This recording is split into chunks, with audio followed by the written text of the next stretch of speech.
Thank you. Thank you. Thank you.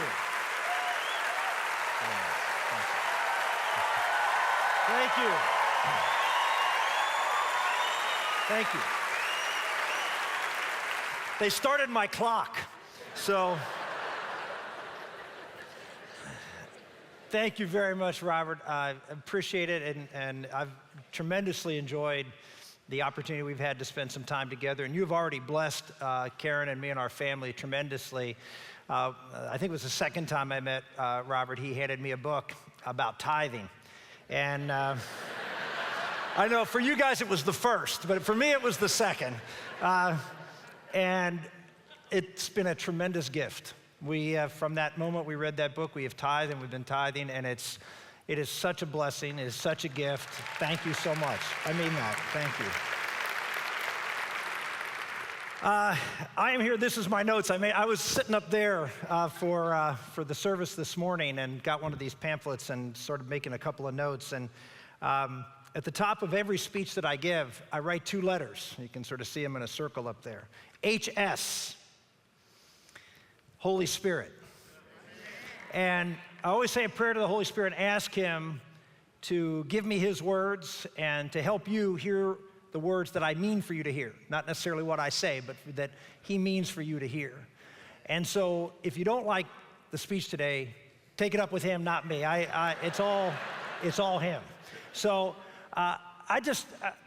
listening to that music, and what an incredible experience these praise singers are up here. And feeling the Spirit in this place, and knowing before I came here the Spirit in this place, I felt like I had to come here to experience that, but also to challenge you. Because our country is hurting right now. Our country is hurting, and in many respects, I was criticized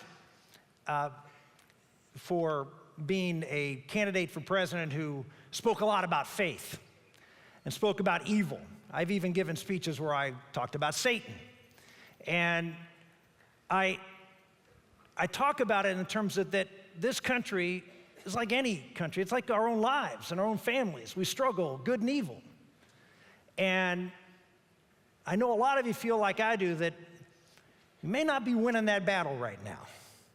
That there are things that are happening in this country that are, well, going away from the things that made this country what it is.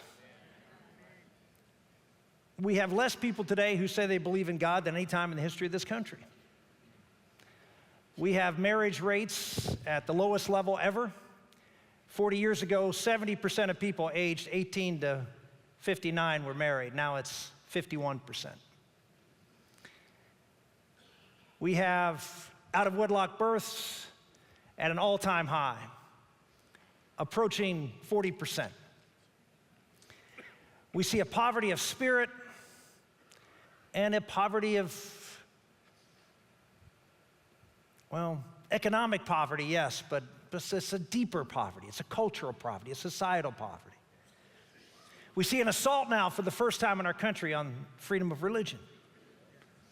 And when I hear you worship and worship so loudly and shout so loudly, I know you can do so within the comfort of your church, but can you do it when you go outside the church anymore?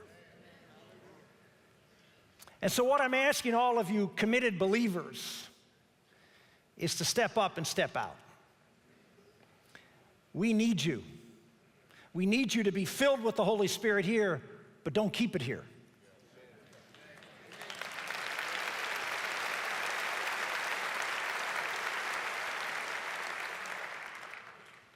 One of the songs you just sang, it was the last one, "The Church Will Rise." I believe that. I believe that. But who is the church? G.K. Chesterton, who's a famous author about a turn of the century, was asked to write an article for a London magazine. And the title of it he was supposed to write was, "What's Wrong with the World?" He submitted his essay as follows: "What's wrong with the world? I am." Respectfully submitted, G.K. Chesterton. We can see all the maladies and all the problems in the world, but what's wrong with the world? I am. We have an obligation, each one of us. And so when I wanted to come here and talk to you tonight, I didn't want to give a speech about the world and about all the things that are happening. I wanted to talk about what's wrong with the world, me. So I'm going to talk about me and my journey and share with you all my failures.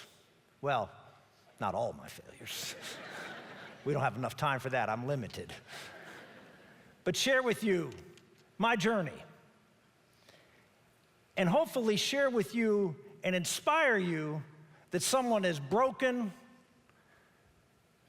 someone is inept and wayward, can, if he just continues to love Jesus Christ and pursue his will, amazing things can happen through this imperfect vessel. I'm going to start my journey with my wife, Karen, because before that, we really don't have enough time to talk about all my failures. My life today began when I met my wife. She made me, transformed me, was my partner in understanding what love really is, was a partner in understanding what God's love really is.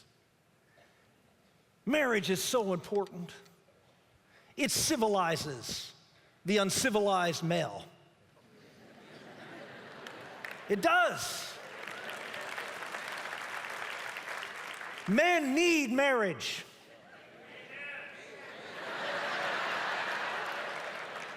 You women may not think so. And a lot of you men may not think so. But we do. And our country needs stable, married relationships. Because it gives us, men, a purpose. It gives us a bond. It gives us a vision. And that's what it did for me. Karen and I came from very different places, but we joined together and we decided when we got married that neither of us were much going for church at that point in time of our lives when we first met. But we decided once we got serious that we'd probably like to have children, and well, we wanted to raise our children with knowing the Lord, and so it brought us back to faith. And we walked along that journey together. Prior to that, I was the busiest man ever. I have 3 degrees. I have an undergraduate degree, a graduate degree, and an MBA. I've got a law degree. I worked 24/7, was ambitious. Right before I decided to, well, about the same time I met Karen, I decided to run for Congress at the age of 30 against a 14-year incumbent, given no chance to win. Didn't matter. I was a busy man. I was on the move, and so I ran impossibly, outspent 3-1, a horrible election year. No one else in the state won. I won. It was a miracle. And the great thing about it is I knew it. So that's a blessing when you know that you didn't accomplish something, that there were higher powers at work. And so, but that didn't slow me down, because I kept running again, and I got unlike Texas, which keeps growing, Pennsylvania was shrinking. And we lost 2 congressional seats. One of them was mine. So they put my district in 3 other districts and ended up running against another incumbent. I won again. Again, not supposed to win. So I decided, well, heck, I'm 34 years old. I'll run for the United States Senate. So I ran again against an incumbent. No chance of winning. I won. But I was a busy man. I was on a mission because I felt this is what God was calling me to do. Because I had a newfound faith, and I was convinced this is what God's call for me was. I remember getting to the United States Senate, and 2 major things happened to me. Number 1, we were doing the change of seasons, close the change of seasons. You guys don't do that down here, but up north we do. We have clothes for the winter, clothes for the summer, spring, things like that. So we were changing clothes, and at the time, we had 2 children. So we're changing out the drawers, and my wife held up a sleeper. And she looked at it, she goes, oh, Johnny, our 2-year-old, he said, he went to bed on that every night. And I looked at that sleeper and said, I have never seen that sleeper. So that hit home about what I was doing that was so important, that I wasn't home to see my children at night or to be with my wife and family. And so I dedicated myself, okay, I got it. I've got 6-year term now. I don't have to run for anything. I'm going to focus my time and energy on being a better husband and better father. Second, I was walking down a hallway, and a guy by the name of Don Nichols, who was a senator from Oklahoma, came up to me and asked me a very simple question. And I just want to share this with you. He said to me, hey, we have a Bible study every Thursday in the United States Senate, put on by the chaplain of the Senate. Would you be interested in coming? Now you say, well, what kind of big deal was that? Someone walked out of their comfort zone and asked someone to know the Lord. That simple act changed me. Because I said, oh, what the heck? I got 6 years, I got time. Yeah, I have time for this. When I was in the house, I was a busy guy, I couldn't do it. But I went to that Bible study. We found a great church. We moved down to Washington, and I got into the Senate. And my life began to change. Prior to that period of time in my life, faith was something that I would occasionally do on Sunday. But it was just sort of part of my being. It wasn't central. It wasn't personal. It wasn't who I was. It wasn't about him. And that changed. I was on fire. Now I know, just from listening, a lot of folks in this room are on fire. You got a fire breather that gets you on fire here. And I understand that fire, because I had it. And something happened, particularly in the Senate. I always say I came to the United States Senate and I found the Lord. Now, I know people find that to be strange. But it's true. Through that Bible study, I started a small group. How many people here in a small group? Anybody? Unbelievable. 4 United States senators. 2 or 3 times a week, we'd meet in the Capitol. Right behind the rotunda, there's a prayer room, there's a chapel. And we would meet in that chapel right before our lunch for a half an hour. No politics was discussed. Well, I can't say no, but very little politics was discussed. It was an accountability time of your family and your walk with the Lord. It was unbelievable.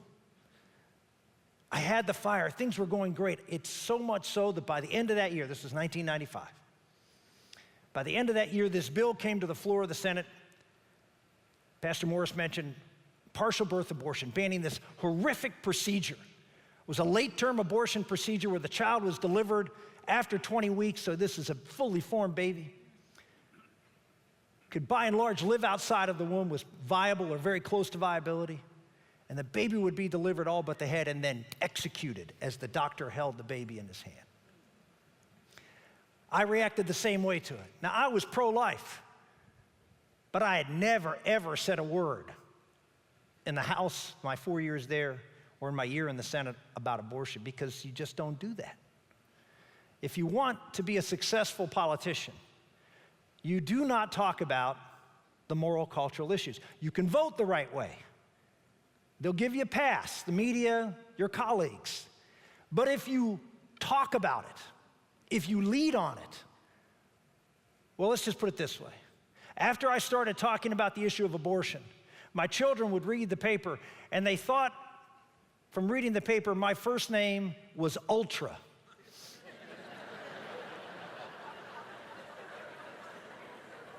Because you go from being the conservative senator, which they always, if you're a conservative, they always say that. If you're a liberal, they never do. But if you're a conservative, it's Ted Kennedy and the conservative Rick Santorum. But then I was the ultra-conservative. And the ultra comes with talking about issues that have moral implications. There's a price to be paid. I knew it, and I stayed away from it. But I was so shocked by what I saw, I decided to just throw caution to the wind and went down there and said my first words. This was in December of 1995. The bill passed, it was sent to the president. President Clinton vetoed it. So we had an override of the president's veto. It turned out it was not till September of the following year. And the manager of the bill, the person whose bill it was up for election, and he didn't want anything to do with talking about moral issues 2 months before an election. So they asked someone else to take the lead. I was a freshman member, everybody stepped back, and I was standing there.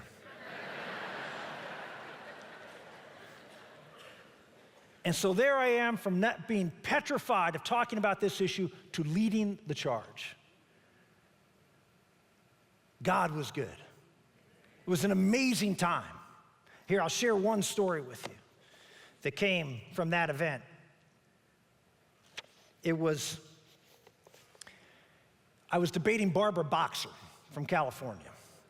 And we were going back and forth, and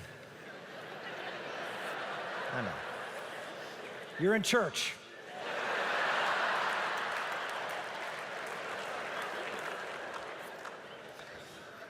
So I'm going to read this from the end of a book that my wife wrote. During the partial birth abortion debate, a senator was thanking Senator Boxer. Women who had had partial birth abortions from coming forward to tell their stories. She said, they're crying. They're crying because they don't understand how senators could take away an option. They're crying because they don't believe that those senators truly understand what this meant for their families. I responded, the senator says she hears the cries of the women outside of this chamber. We would be deafened by the cries of the children who are not here to cry because of this procedure. The Washington Post described what happened next. Quoting from the Washington Post, Republican Senator Rick Santorum turned to face the opposition. And in a high, pleading voice, I pointed to a set of drawings that showed what a partial birth abortion was, graphically, and cried out, where do we draw the line? Some have likened this procedure to an appendectomy. This is not an appendix, pointing to the drawing.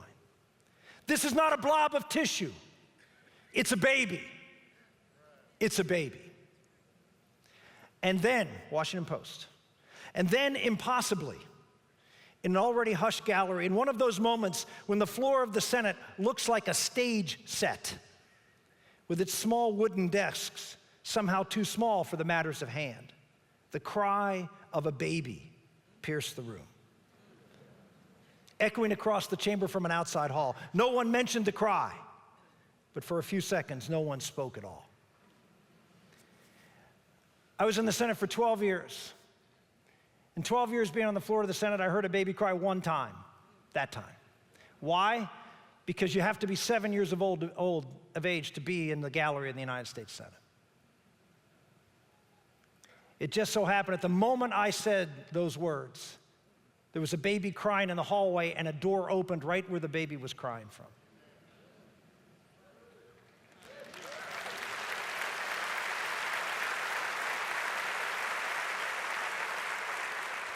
God will be faithful. You step out. Be not afraid. God will be faithful.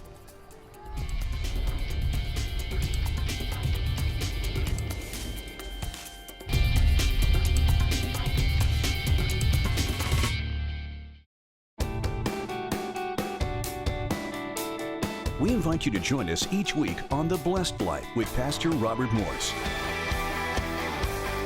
Experience dynamic Bible-based teaching. Enjoy freedom from the inspiring worship of the Gateway Worship Team. It's a time to grow, be encouraged, and learn how to live the blessed life. The Blessed Life with Gateway Church's Robert Morris.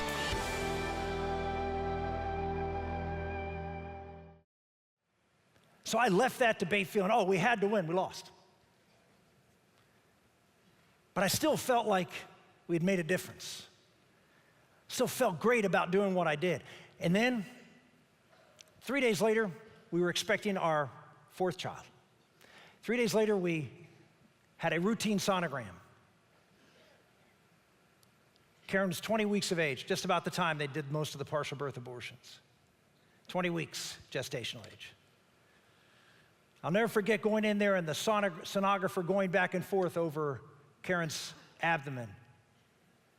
We had our children with us, our 3 kids. This was a joyous day. We were going to see our baby.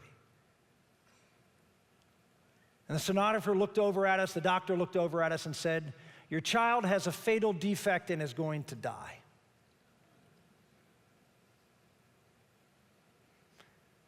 We all started crying. We didn't know what to do. All we wanted to do was get out of there. We got into the car and we sat in the parking lot and cried. I was pissed.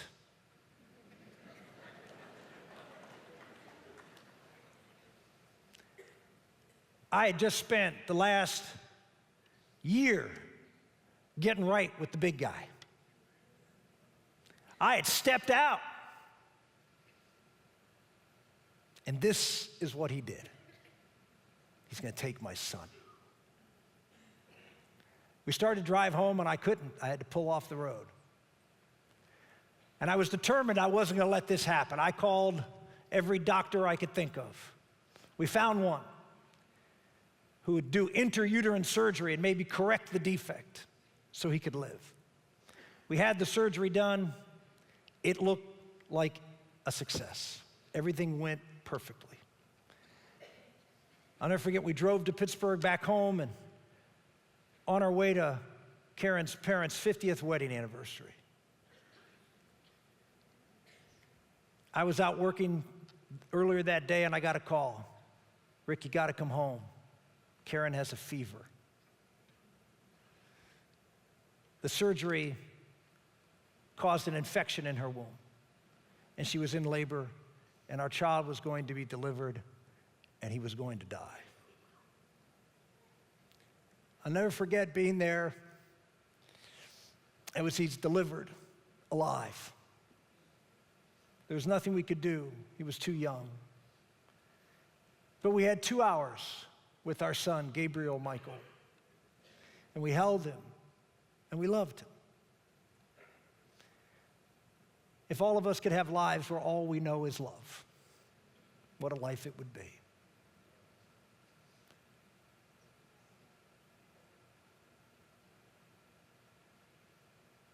Later on, Karen wrote. She always kept a diary for all of the kids, and so she just kept writing. During this whole experience, she always began the diary for each child at the moment she found out she was pregnant. And so she kept writing and writing. Late into the night after we lost Gabriel. Later on, she shared those letters with her mom who had lost a child to SIDS. And her mother encouraged her to publish it. Publish these letters to Gabriel. She did. I can tell you that I spent weeks, if not months, being angry at God. Karen was angry, but she poured it into these letters. They published that book. It sold out 25,000 copies. We got hundreds, maybe thousands of letters.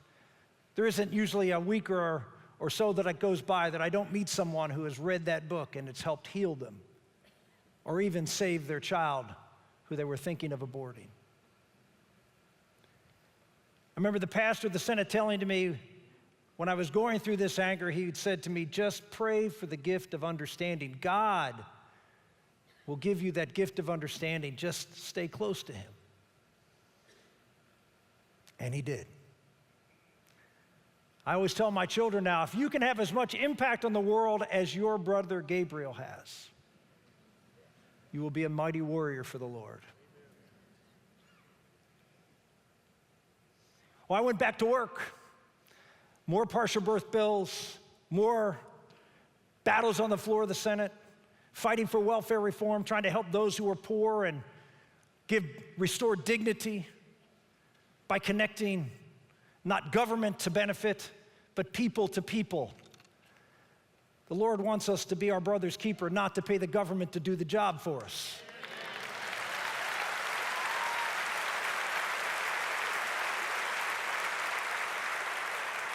And so I fought for true programs that would help restore dignity and value and worth and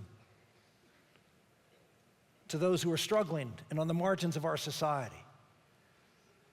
I fought the partial birth battle over and over again. We'd pass it, the president would veto, we'd lose again. Passed it, the Supreme Court struck it down a similar bill. Eventually, we did get it passed. Eventually, when President Bush came in, and we stood up the Supreme Court and they backed down. So we got it done.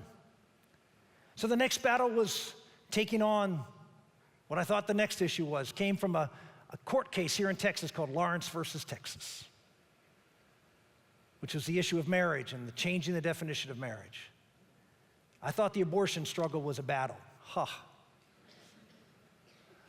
I thought the media hated me because of what I did on the issue of abortion.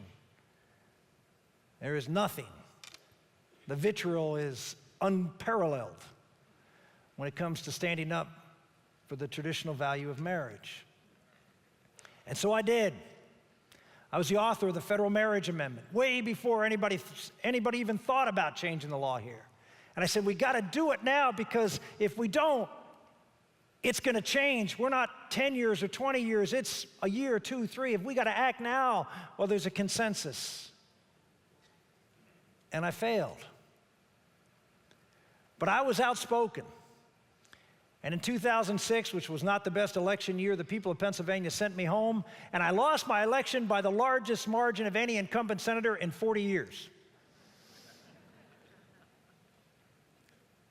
If you're going to do it, go big.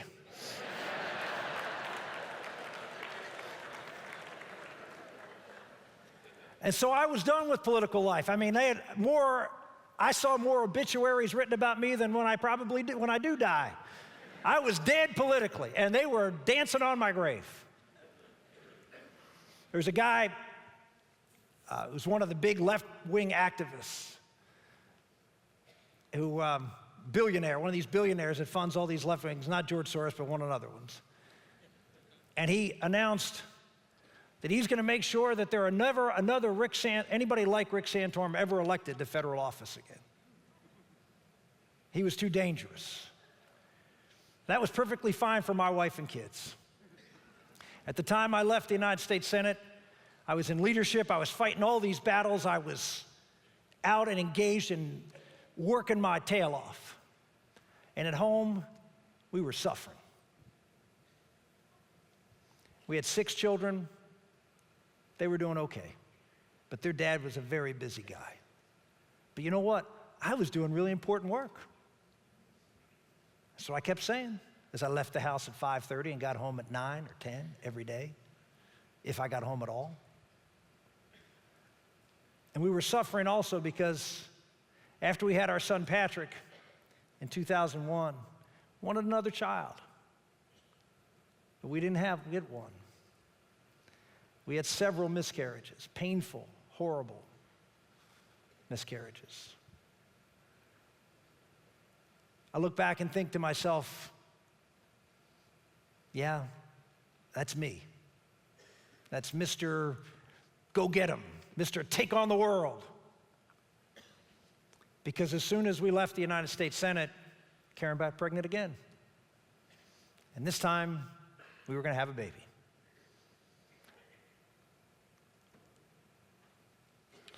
Lesson learned, great blessing.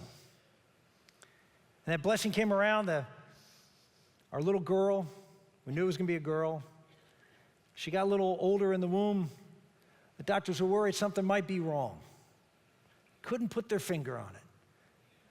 But, you know, we better put you in a high-risk pregnancy care. Our baby was delivered, and she looked great. She was premature, but very small, 3 pounds, 10 ounces. But she looked great. Doctors kept saying, well, we have to do some genetic tests. And the second day after that, they would, when you're there waiting, you just think, well, what could it be? And so the internet, you're just flying around trying to figure out what could it be. And I'll never forget looking at my daughter Bella's hands. And her hands, her little finger and her index finger cross over top of the other two fingers. And that's a marker for a syndrome called trisomy 18. Trisomy 18, if you look it up in the medical literature, says incompatible with life. 2 days later, we got the diagnosis. They said, your daughter is going to die. She's lucky to be alive. 90% of children with this disorder die at or before birth. And of those that survive, 90% do not live a year. Most die within weeks, some months.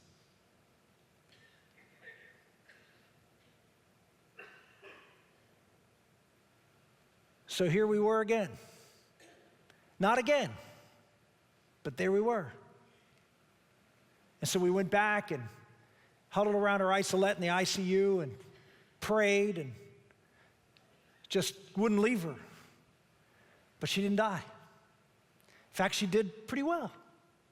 And after 10 days, the hospital said there's really not much more we can do. We'll send her home on hospice care. I don't know about you, but the word hospice with a newborn baby just didn't sit with me. And we sat down and we had our exit interview with the doctor. And the doctor kept saying to us, now you understand what you're dealing with here. Your child's going to die. Yeah. And so we were going through all the things that we were supposed to do to care for her, and she would probably die of respiratory failure. That's her weak spot. And so Karen, who was a nurse, said, well, can we have some oxygen? Because if she runs into some respiratory distress, we want to give her some oxygen to help her.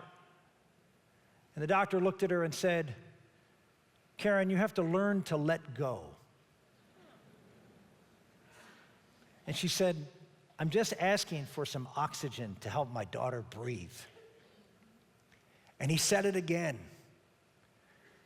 At that point, Mama Bear stood up.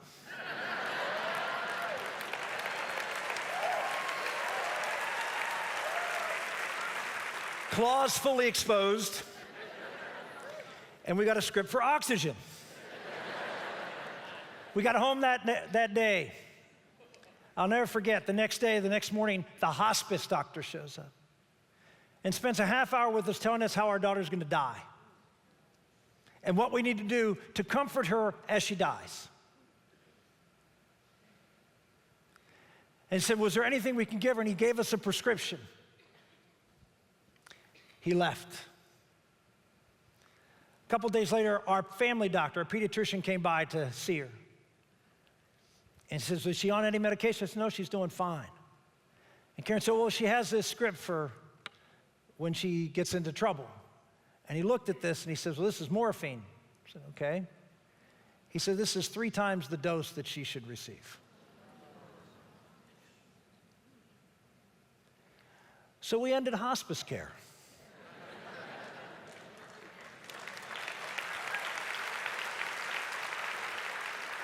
And we decided at that point that we were going to cherish every moment.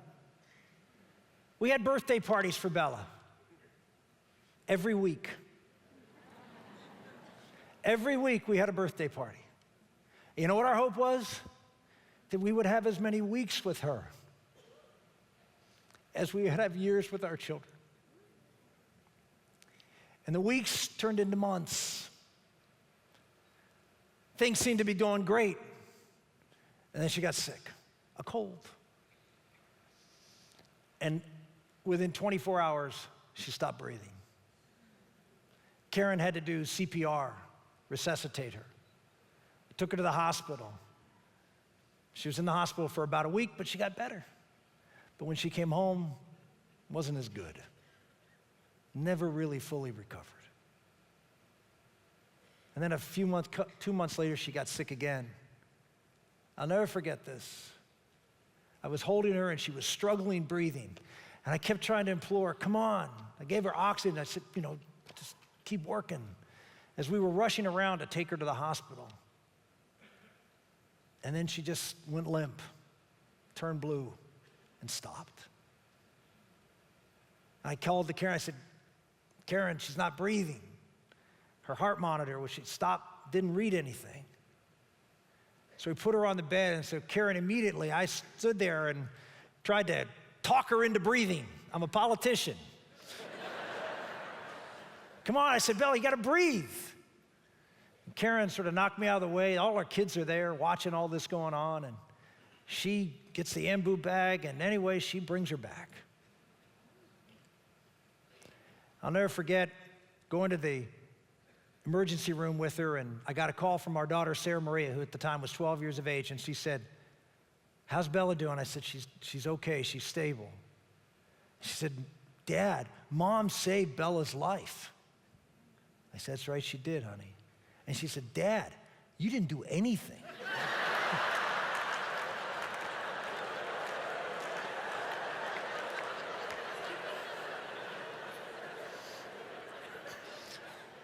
My kids tell it like it is. I said, well, you'll find out in marriage that's pretty much the case. But I went through a whole period in that moment because I was the rock. Throughout the time that Bella went through all this from their very first days, I was the guy that was gonna stand and hold this family together. And I figured out a way to do it. I would just love her a little less. I would just see her as someone who wasn't gonna be here. I would see her as someone who I'm gonna lose and just not hold her so tight. The second time she almost died, I was in that emergency room and I was holding her finger, was holding my finger with her little hand. And she kept looking at me as the physicians worked on her. And then I just realized, how could I do that? How could I do that? How could I love her less? And I realized the pain would be so much more if I didn't give her everything. If I didn't unconditionally love her. You see, Bella taught me something. Bella is disabled. Bella may never walk or talk or feed herself. But she does one thing, and she does it amazingly well. She loves me unconditionally. And I love her. And what she taught me was that is the same relationship I have with the Father. I am disabled. I can do nothing for him. I cannot add to his glory. All I can do is love him, and all he does is unconditionally love me.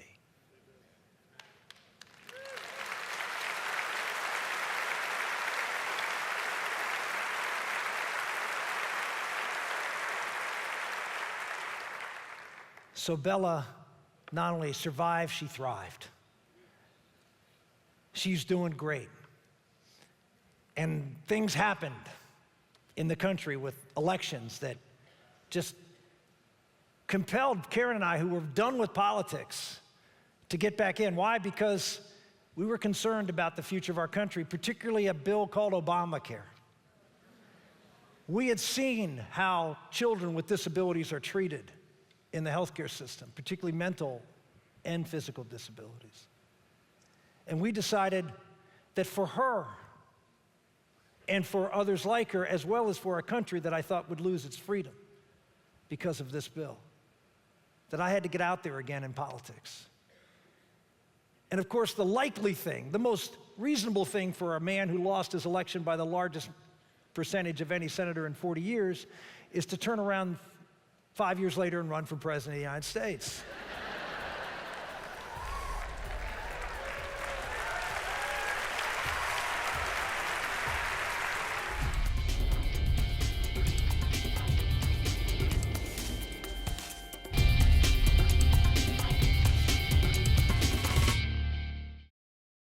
Deciding where you want to invest your life's work is one of the most critical decisions you will ever make. With a multitude of challenges in today's job market, Gateway wants to come alongside you and help. Are you seeking a job or needing an employee? The Gateway Job Center can help. The Job Center is a place for employers and job seekers within our congregation to connect with each other. Just log on with your Gateway One username and password and begin your journey. Visit jobcenter.gatewaypeople.com today. People would ask me, are you running for president? Because I would be out doing speeches and traveling the country. And I would answer the same way every time. No, I'm walking. And I'd say it to the press. I said, I'm trying to walk God's path. And he'll make it known to me whether he wants me to do this or not. I asked my wife, Karen, I said, it's about a year and a half before the primaries. I said, I'm thinking about this. What do you think? No way, she said. I said, why not? I said, let's just pray about it. That's always a good thing. When husbands, you get the no, pray about it. Well, I meant it. I said, let's pray about it. And her answer was, no. God could not possibly want you to run for president of the United States. And so I took that as an undecided, and we continued down the path.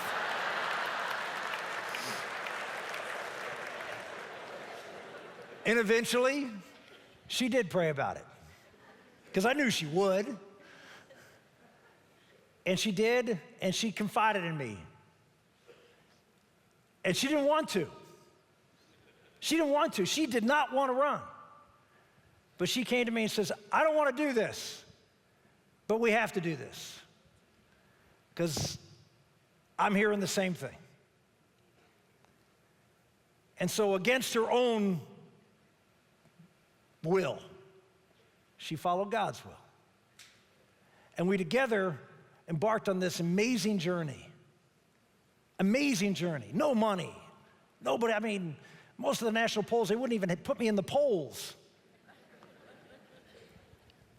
And we were able to do amazing things.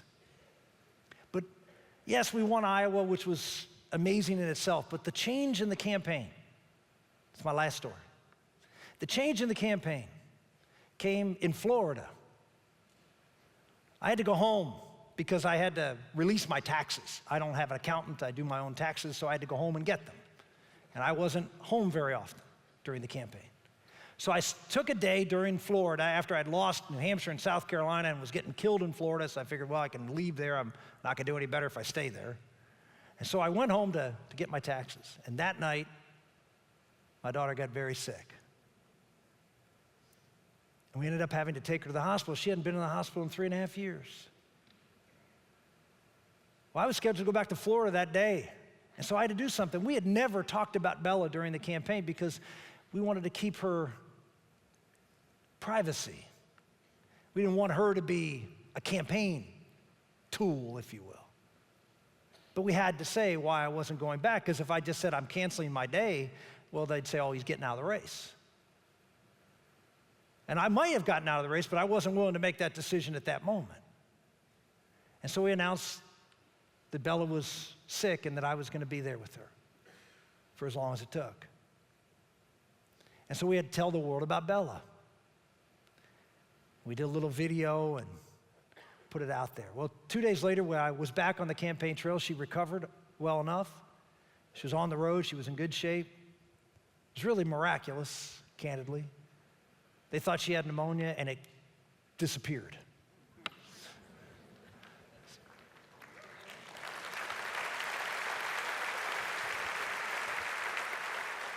So I went back out, and it was a different campaign. I remember going to St. Charles, Missouri, the first stop, and there was a man on the left-hand side of the crowd standing there with a little girl on his shoulders who had Down syndrome. Trisomy 18 is an extra 18th chromosome. That's what my daughter has. It's a very severe disability. Down syndrome is trisomy 21. It's an extra 21st chromosome. Same type of disorder. And so they this man had this little girl with Down syndrome on her shoulder, holding a sign saying, "I'm for Bella's dad."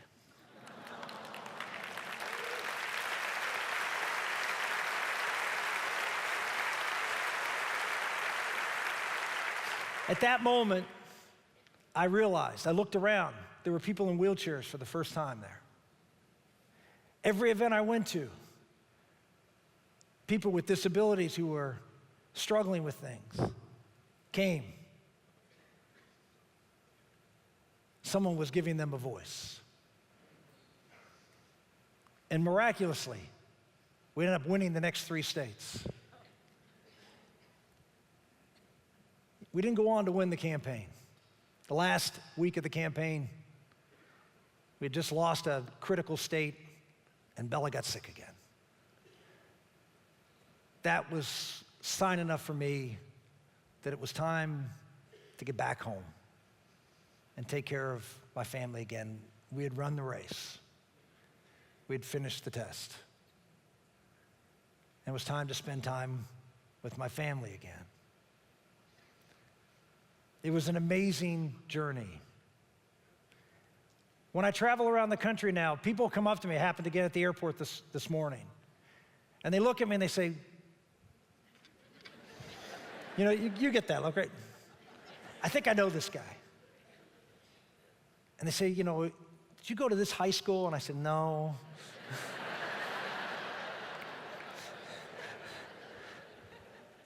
Rick Santorum. Oh yeah, Rick Santorum, that's it. Invariably, the question I get is, how's your daughter Bella? God will take horrible tragedies in your life. He will take impediments that seem insurmountable, pain that is insufferable. And if you stay close to Him and are not afraid of confronting those challenges, He will bless you.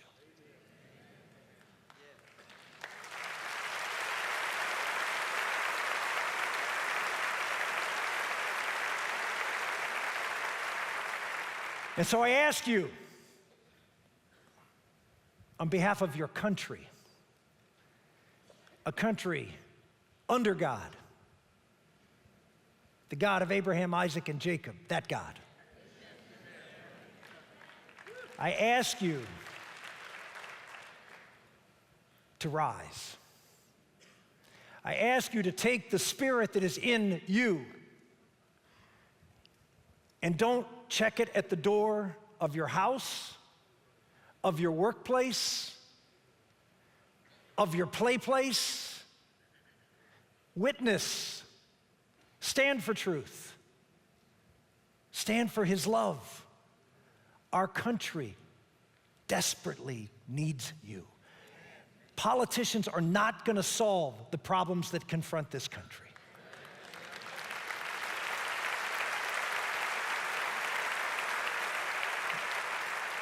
I have met very few politicians who are leaders. They are followers. They follow the pack. You, each and every one of you, be not afraid. One of my favorite sayings is, God did not call us to be successful. He called on us to be faithful. One final story, then I'm done. Okay, it was my second final story, I know. I heard the laugh over there. I think we're up here, we don't hear these things.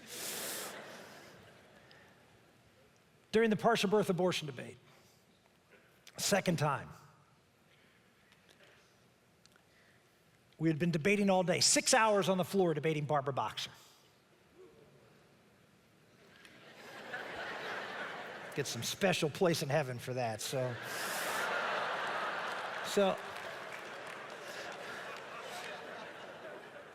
we finished the debate, about to wrap up the Senate, the votes the next morning, and there was just something inside me that said, I gotta do more.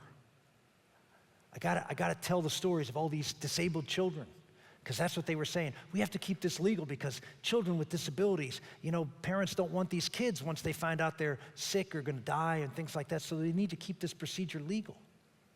So I wanted to tell the stories of the moms who had to fight to have their children delivered because you can't find a high-risk OB to deliver, or a hospital who wants to deal with these disabled children at birth. True stories. Got lots of them. So I felt like I had to tell those stories. So I went back in the cloakroom, called my wife Karen. We had 5 children at the time. 4 children at the time. It gets confusing. And so I called her and I said, it's 8:30 at night. I said, honey, I get this, and I feel like I'm called to do this. And she, it's Karen. That's what you feel called to do. Go do it. So I went back out there, and I told the guy at the desk, there was one guy in the Senate. The guy had to preside over the Senate, and then me. Everybody was gone. And I said, look, I'll be 5 minutes. An hour and a half later, okay, don't worry, I'm done. An hour and a half later, I finished.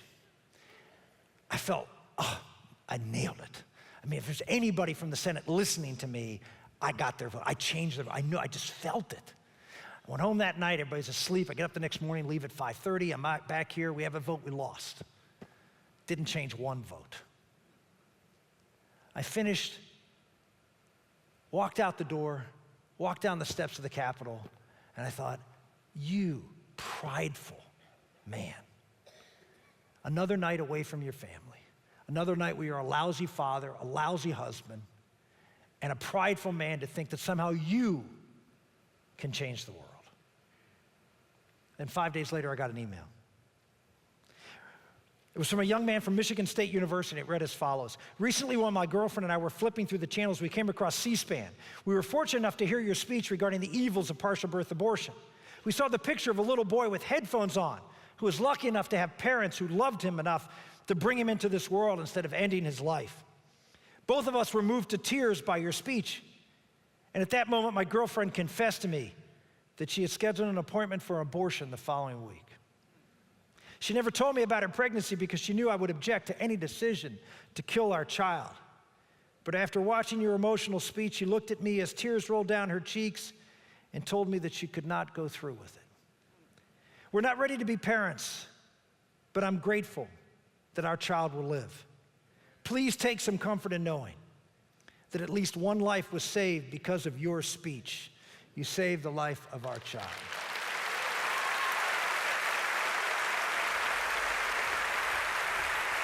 Be faithful. God bless you.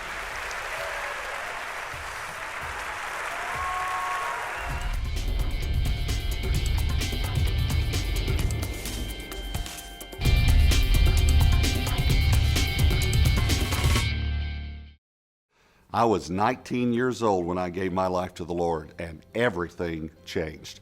I didn't have any desire to go back to that old life. I wanted to walk with the Lord and learn more about Him. And some people helped me to learn the Bible and to learn how to pray and to learn about my new life in Christ. And that's what we want to do for you. I am so excited that you've given your life to the Lord. He's forgiven all of your sins and you're on your way to heaven. But we need to learn some things now about the Bible, about prayer, about some basics of the Christian life so that you can be victorious and live for the Lord like I know you want to. So we've designed a class called Fresh Start. And I want to encourage you to sign up for this class because we want to help you grow in your walk with the Lord now. I love you and I am so proud of you.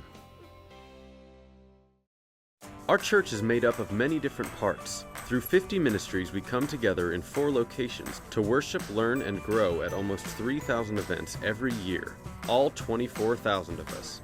In such a big church, it can be hard to feel connected. Introducing Gateway Life.